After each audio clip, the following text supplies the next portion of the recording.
Cypriot president continues to meet with the party leaders here.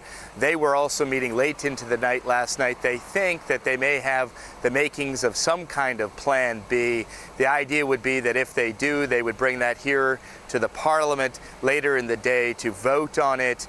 Of course, also in town, we have representatives of the Troika, the IMF, the EU, and the ECB. And as you were mentioning, we have the Cypriot finance minister in Moscow.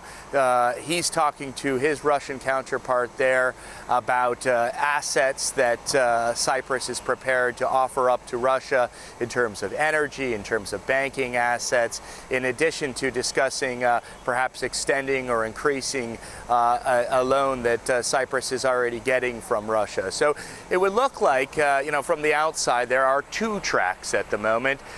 Cyprus dealing with the EU here on the ground and in Europe, and Cyprus dealing with Russia. And that's something that the Russian Prime Minister that we heard from a short while ago is taking issue with. He says that Russia should have been included in the talks between Cyprus and the EU from the get-go, and he would like to see that happen now. Francine? First of all, the Russians are calling the situation absurd, which I guess from their point of view, maybe you could argue it is, judging by what we're seeing. And then just give me a sense of kind of what the absurdity of the situation on the ground is. The banks are still shut, and they could remain shut for even longer than we're now thinking. That's right. So the banks have now been shut for 6 days, and the central bank last night announced they'll be shut for an additional 5. Monday being already a national holiday in this country. So the banks sort of reopening coincides with the end of the ECB funding. That's not a coincidence. Life is very difficult, right? The only way you can get money right now in Cyprus is from a cash machine or using your credit cards. And what we've seen over the last 24 hours is the beginning of limits on the use of credit cards. So not only are the branches closed, just to make this very clear, but also all electronic transfers are frozen.